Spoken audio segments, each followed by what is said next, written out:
ఇప్పుడు గతంలో చూసినట్లయితే ఒక పుణ్యస్థలమైన దేవస్థానం తిరుమల దేవస్థానంలోని పరకమణిలోని అతిపెద్ద దొంగతనం జరిగింది. 125 కోట్ల ఆ దొంగతనం జరిగింది. కానీ జగన్మోహన్ రెడ్డి దాన్ని చిన్న దొంగతనం అని చెప్పి సమర్థిస్తున్నాడు. ఇది ఏ విధంగా?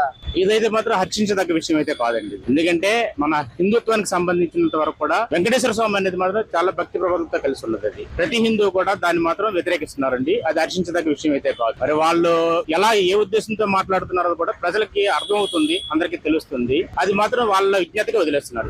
జరిగినా కూడా ఒక పెద్ద ఛానల్ అయినా ఒక ఎన్టీవీ, టీవీ9 గానీ, సాక్షి గానీ ఎందుకు దీన్ని ప్రచారం చేస్తున్నారు? ఇదంతా కూడా రాజకీయ లబ్ధేనండి. అదంతా కూడా ప్రజలకు మంచి చేద్దామనే ఉద్దేశం అయితే కాదు. అది నిజంగా ప్రభుత్వం ఏదైతే ప్రభుత్వం ఉన్నదో తప్పు చేస్తే మాత్రం నిజంగా నిలదీయాలి. ఏ ఛానల్ అంటే అవనివ్వండి, రాజకీయ పద్ధతిగా మాత్రం వెళ్ళకూడదు ఏ ఛానల్ కూడా. ఇలాంటి మాట్లాడడం వల్ల హిందూ మతాన్ని ఏదైనా కించపరిచే అవకాశం? అది హిందూ మతాన్ని అయితే వాళ్ళు కించపరుస్తున్నారు, అదైతే 100% నిజం. కానీ అదైతే ఏమీ చేయలేరండి. హిందూ మతాన్ని అయితే ఏమీ చేయలేరు. ఎందుకంటే ఇప్పుడు మనం కూడా బయటకు వస్తున్నాము, తెలుసుకుంటున్నారు. హిందుత్వంలో ఉన్న వాళ్ళందరూ కూడా తెలుసుకుంటున్నారు. ఫ్యూచర్ లో అయితే దాని తాలూకుది బాగా ఇంప్రూవ్ జరిగి హిందుత్వాన్ని అయితే బాగా అభివృద్ధి చేస్తారండి, అందులో డౌట్ లేదు.